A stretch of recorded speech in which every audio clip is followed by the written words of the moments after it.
एक समय की बात है, नारद ने विषय वासनाओं पर विजय प्राप्त करने के लिए परब्रह्म ही कठोर साधना की। वे हिमालय पर्वत के एक निर्जन स्थान में जाकर समाधिस्थ हो गए और परब्रह्म की आराधना करने लगे।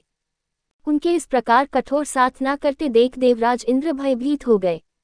उन्होंने इस विषय में देवगुरु बृहस्पति से परामर्श करने का विचार किया। वे आचार्य बृहस्पति के पास पहुंचे और उनसे कहा, आचार्य, नारद हिमालय पर्वत पर बड़ी कठिन साधन कर रहे हैं। मेरी समझ में यह नहीं आ रहा कि वे इतना कठोर तप किस उद्देश्य के लिए कर रहे हैं। देवगुरु बृहस्पति बोली, इंद्र, संभव है नारद के मन में तुम्हारे सिंहासन को प्राप्त करने की लालसा पैदा हो गई हो। शायद इसलिए वे इतनी कठोर साधना कर रहे हैं। देवगुरु की बात सुनकर इंद्र और भी भयभीत हो गए।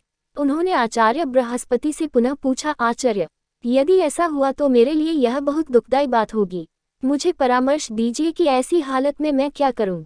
आचार्य बृहस्पति बोले, इंद्र, तुम तो देवों के राजा हो, सर्वशक्ति संपन्न हो, सामर्थ्यवान हो। मैं तुम्हें इस विषय में क्या परामर्श दे सकता हूँ, तुम स्वयं ही कोई उपाय सोचो। आप ठीक कहते हैं आचार्य जी, मुझे कोई न कोई उपाय सोचना पड़ेगा। कहते हुए इंद्र वहां से चले गए। अपने महल में पहुंचकर उन्होंने कामदेव को बुलवाया और उनसे कहा, कामदेव, नारद हिमालय पर्वत पर एक निर्जन स्थान में बैठे कठोर तपस्या कर रहे हैं।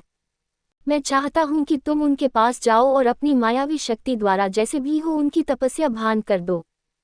जैसी आपकी आज्ञा, कामदेव ने कहा और तत्काल उस स्थान को चल पड़ा जहां नारद तपस्या कर रहे थे।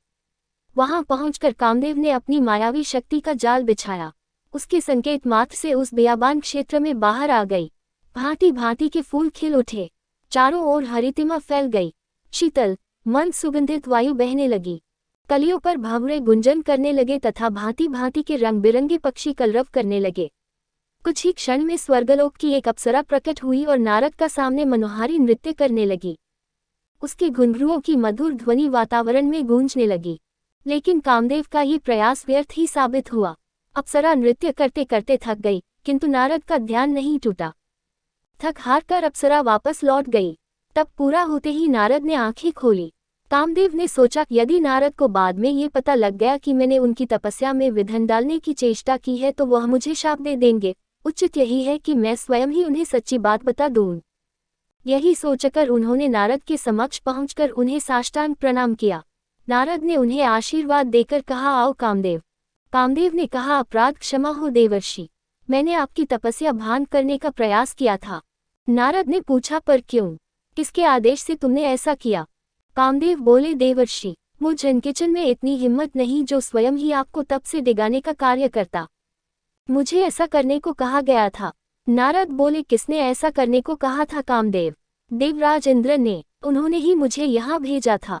कामदेव ने सच्ची बात बता दी। कामदेव की बात सुनकर नारद ने मुस्कुराकर कहा, मैंने तुम्हें क्षमा किया कामदेव। अब तुम जाओ और देवराज को बता देना कि नारद ने इच्छाओं को वश में कर लिया है। अब मैं संसार के किसी भी भौतिक आकर्षण में नहीं फंस सकता। जान बची तो लाखों पाए। कामदेव ने सोचा और जल्दी से वहां से चला गया।